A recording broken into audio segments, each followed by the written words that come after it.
Boa tarde, assinante. Estamos começando mais um Boletim do Esporte aqui pela Terceira Via TV. Campos, Macaé e Rio das Ostras. Vamos aos destaques da edição de hoje. São João da Barra vence o friburguense pelo Otávio Pinto Guimarães. Presidente da CBF quer revanche entre Brasil e Alemanha. Flamengo e São Paulo ficam no 2-2. Dunga elogia desempenho de Kaká na volta ao Brasil. Fluminense empata com o Grêmio, 0-0 no Maracanã. Cruzeiro vence mais uma e vê distância aumentar no Brasileiro.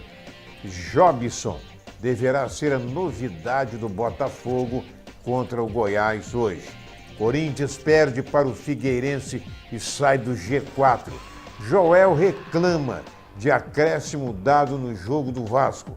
Internacional vence ao novo vice-líder do Brasileirão. Tudo isso, muito mais aqui agora, na Terceira Via TV.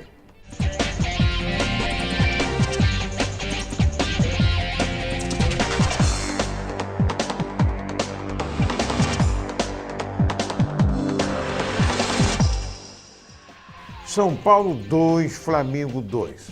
São Paulo empata com o Flamengo no Morumbi em jogo eletrizante. Tricolor sai na frente com Rogério Ceni, como sempre, cobrando pênalti. Vê o Flamengo virar no segundo tempo, mas consegue empatar com Luiz Fabiano no último minuto do jogo.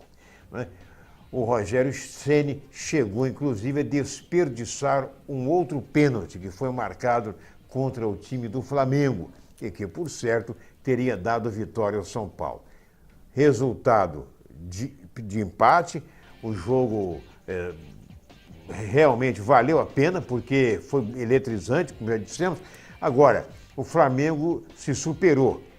Tem que se reconhecer que depois que Vanderlei Luxemburgo assumiu a direção do Flamengo, o time é outro. O Flamengo teve possibilidades, inclusive, de chegar à vitória. Mas 2-2 fora de casa, no Morumbi, com a torcida São Paulina presente, incentivando, o empate foi um bom resultado. Fluminense e Grêmio 0-0 no Maracanã. Imagina, Fluminense e Grêmio empataram e o tabu entre as equipes continua crescendo. Visitantes acertaram 2 vezes a trave de Diego Cavalieri. O jogo teve 2 etapas distintas. Gremistas foram melhores no primeiro tempo e viram o Fluminense crescer na segunda etapa. As 2 torcidas acabaram saindo satisfeitas. A do Fluminense, porque o time, apesar de não ter vencido, mas criou várias oportunidades, foi para cima, o Fred jogou bem, mesmo desfalcado do Conca. Foi um bom resultado, Fluminense e Grêmio, nesse empate sem abertura de contagem. No Botafogo, Emerson foi poupado no último treino antes da partida de hoje contra o Goiás. O atacante fez trabalho específico, mas está confirmado para a partida de hoje no Maracanã. Comportado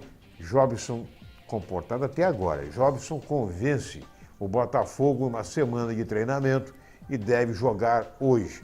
A ideia da comissão técnica do Alvinegro é escalar o atacante que vai usar a camisa 10 de 15 a 20 minutos na partida contra o Goiás, logo mais no estádio do Maracanã. Na volta ao Rio de Janeiro, Joel Santana lamentou bagunça e gol sofrido pelo Vasco no final da partida.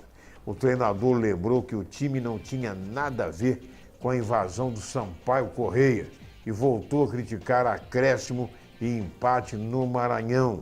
Agora temos jogo-chave contra o Joinville, que lidera a Série B. Fabrício reconhece que empate sofrido no fim foi um balde de água fria. O volante ressaltou, porém, ponto conquistado fora de casa e lembrou sequência de jogos em São Januário. O Cruzeiro retoma a rotina de vitórias e mantém o Coritiba na zona de rebaixamento. Líder do Brasileirão marcou com Marcelo Moreno e Everton Ribeiro. O Coxa pressionou, diminuiu com Martinútil, mas não evitou a derrota. Eu assisti o jogo, inclusive o segundo tempo dessa partida, e a equipe paranaense, a equipe do Coritiba, foi para cima, pressionou quase todo o segundo tempo, teve mais posse de bola, né? E, por incrível que pareça, até os 28 do segundo tempo, Curitiba tinha feito 8 faltas e o Cruzeiro 22. Por aí, todos podem perceber que o Curitiba pressionou muito mais, foi muito mais para cima do Cruzeiro, mas no final prevaleceu a categoria maior do líder do campeonato. O Internacional venceu fácil o Criciúma com boa atuação de Sacha e vira vice, inclusive, do Brasileiro. Meia faz gol da assistência e comanda o sistema ofensivo colorado no 3-0, placar que deixa o Criciúma perto da lanterna da competição. O atacante Rafael Moura ainda perdeu um pênalti para a equipe colorada. Bahia supera o Sport com gol de Raylan e deixa a zona de rebaixamento. Tricolor chega ao 5º jogo consecutivo de invencibilidade dentro de casa, alcança a 15ª posição. O Sport Recife permanece em 8º lugar com 35 pontos. Olha, o Corinthians voltou a decepcionar a sua torcida. Perdeu para o Figueirense e saiu do G4. Timão repete fatídica derrota na inauguração de sua arena para catarinenses e fica ainda mais distante do sonho de alcançar o líder Cruzeiro. A diferença agora é de nada menos do que 12 pontos. Procuradoria do STJD denunciou problemas no clássico Corinthians e São Paulo. O Corinthians pode perder 20 mandos de campo devido a isqueiro atirado no gramado e briga entre as organizadas. Álvaro Pereira Souza e Fábio Santos também serão julgados, todos três. Ainda não há ainda datas para esses julgamentos, o que, consequentemente, deverá prejudicar ainda mais o time corintiano. Utilizando-se de bola aérea, o Chapecoense vence contra o Atlético Paranaense. A vitória 3-0 para a Chapecoense chegou aos 27 pontos e se afastou da zona do rebaixamento. Além disso, encostou no Atlético Paranaense, que sofreu sua terceira derrota seguida e estacionou nos 28 pontos. A classificação depois dos jogos de ontem ficou sendo a seguinte. Depois, evidentemente, da rodada, já que temos jogos hoje, inclusive o Botafogo joga hoje com o Goiás no Maracanã. Em primeiro está o Cruzeiro, 52 pontos. O Internacional tem 44 pontos em segundo lugar, portanto, 8 pontos abaixo. São Paulo em terceiro com 43, fechando o G4. Grêmio Porto Alegrense, que está com 40 pontos. Depois vem o Corinthians em quinto com 40. Em sexto lugar aparece o Fluminense com 37 pontos. Em sétimo, o Atlético Mineiro, 37. Em oitavo, o Sport Recife, 35. Em nono, o Santos, com 33. Depois vem o Flamengo em décimo com 31. 11º, Goiás, com 30. 12º, Figueirense, 29. 13º, o Atlético Paranaense, com 28. Em 14º, vem a Chapecoense, com 27 pontos. Em 15º, aparece o Bahia, com 26. Em 16º, Vitória, com 24. Aí vem a zona do rebaixamento. O Botafogo é o primeiro da zona do rebaixamento, com 23 pontos.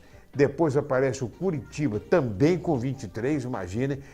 O Criciúma, em 19º, também com 23. E embolado, em 20º, a Sociedade Esportiva Palmeiras, com 22 pontos. Vamos então aos jogos de hoje, que completam a 24ª rodada. Primeiro, Palmeiras e Vitória. Imaginem vocês esse jogo, marcado também para as 19h30. Esse jogo vai ser em São Paulo, no estádio do Pacaembu, antigo estádio Paulo Machado de Carvalho. Botafogo e Goiás no Maracanã.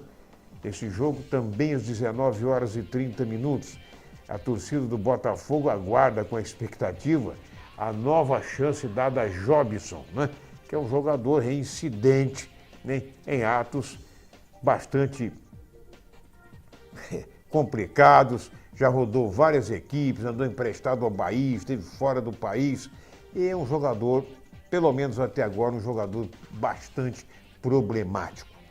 E o Atlético Mineiro recebe lá no estádio do América, no estádio Independência, o Santos Futebol Clube, né? As duas equipes estão se equivalendo no campeonato. Esse jogo será às 20h30, completando assim a 24ª rodada do Campeonato Brasileiro. No estádio Independência, quinta-feira, né, hoje às 20h30, a equipe do São João da Barra, né? Aliás, jogo que marcou, a partida que marcou a abertura do retorno da primeira fase do Grupo A do torneio Otávio Pinto Guimarães. São João da Barra recebeu o Friburguense na tarde de ontem, né? Lembrando que ontem foi dia 24, no estádio municipal Manuel José Viana de Sá. E com um gol em cada tempo, além de devolver a derrota imposta pela equipe serrana no turno pelo mesmo placar, reassumiu a liderança com 10 pontos. O único time a derrotar os sanjoanenses até aqui, a equipe de Nova Friburgo, sentiu a pressão desde o início. Em jogada individual pela esquerda, Lion invadiu a área e bateu forte para abrir a contagem para o São João da Barra aos 30 minutos do primeiro tempo. Bom, minha gente, só para lembrar que na etapa final desse jogo, né, lá em São João da Barra, o público compareceu, aplaudiu de pé a garotada sanjoanense que está disputando aí o torneio Otávio Pinto Guimarães. Nós vamos encerrando aqui o primeiro bloco do seu boletim de esportes na Terceira Via TV, né, mandando abraço para Luiz Cláudio, funcionário dos Correios, funcionário graduado, ele que mora no Parque Tarcísio Miranda, e para Cacau, a sua esposa. Um abraço, muito obrigado pelo carinho da audiência, e daqui a pouco Ailton Júnior estará aqui no segundo bloco, no terceiro bloco, batendo um papo com dois pesos pesados, dois campeões de jiu-jitsu. Daqui a pouco a gente volta.